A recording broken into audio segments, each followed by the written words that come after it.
So, good morning po sa inyong lahat dyan. Yan, at binabagyo na naman yata dito. Napakahirap po dito ngayon ng pagka nagbabagyuhan. Lalo na po ito pong bahay namin. Ito, bahay po namin yan. Doon po guys, nagagaling ang tubig niyan. Kung hindi po namin po guys nilagyan po nito ay yan, kung hindi po namin nilagyan po ito ng flooring, pasok po yan sa loob po ng bahay namin yan.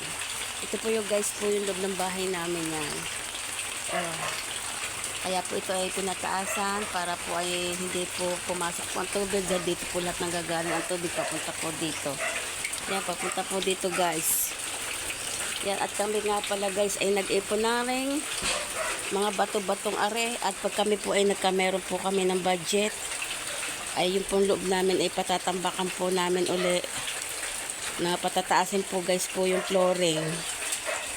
Yan, pag po kami nagkameron ng pambili po ng samento. Yan guys, ito po yung likod po ng bahay namin. Yan. Yan. Ayun po yung mga tanim ko guys. Nilagay ko po yung sa likod. Kasi po gawa po napapaspas po yan ng hangin dagat. Namamatay po yan pagka naanhan po ng hangin dagat. Dito po gas po yan dati nakalagay sa labas. Kaya pinasok ko na muna guys. Yan guys, titingnan po natin po ang dagat. Kung kalma. Yan, dito po naagos din ang tubig. Biro po po. Yan, nililinis ko pa po yan guys. Ako pong masipag maglinis po niyang kanal na yan. At titingnan po natin guys kung maliliit na po ang alon. Dahil ilang araw na po dito walang laot. Kasi po nga igawa po ng malakas po ang hangin. Pero yung kalma-kalma na naman pala. Baka makakalaot na ito guys bukas. Yan. Walang tao dito sa dagat guys. Nasaan kaya mga tao dito? Tahimik. Tahimik ang dagat. Ang dami na namang dumi sa dagat. Dati po dyan po ang trabaho ko sa dagat. Ay ngayon po umalis na po kami dyan dahil napakamura naman po ng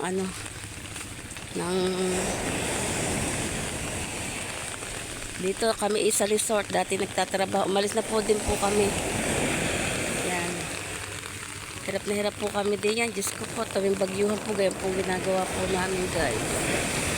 Ang lalaki pa, may alon pa pala, pero guys may nakakalaot naman po Ayun ang Fortune Island. Ayun ang Fortune Island yun. Ayan, dumi na naman dito guys. Yun, doon ako sumasayaw sa kahon na yun. Doon ako nag-aaring king-king, aring-king-king.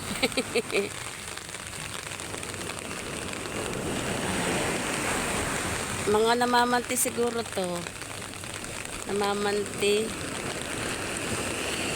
Nakatakot pa dito lumaot. Sa sa laot po yan, malakas po yan. Pero dito po guys, sa tabi-tabi lang po, pwede po dito manghuli-huli lang po ng mga alimasag, mga isda po, pwede po din dito.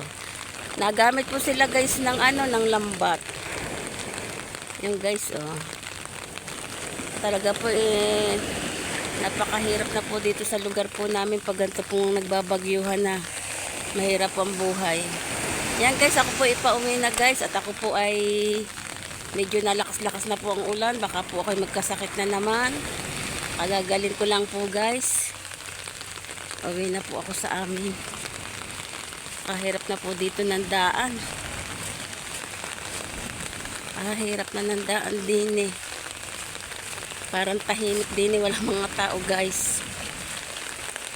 Yan pagpupog guys, malalaki pong alon. Abot doon po sa amin ang dila po ng ng alon sa dagat. Pauwi na po ako guys.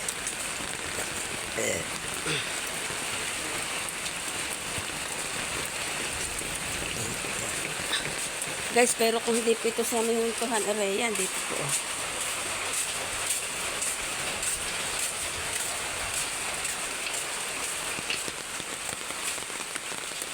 Pauwi na po ako guys dito sa amin.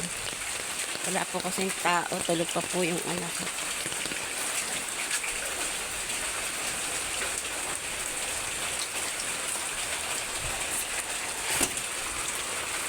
Yes, so guys, at kaunti lang ang pagbablog ko kasi po lumalakas na po yung ulan. Yan, at hanggang dito na lang po ang akin pong vlog para po ako may ma-upload dahil matagal-tagal na po din po akong walang upload. Yan, thank you sa aking mga viewers dyan, sa mga napasok sa live ko at sa iba pa dyan, sa lahat po ng mga tumutulong sa akin. Hanggang dito na lang po ang akin pong vlog. Bye-bye po.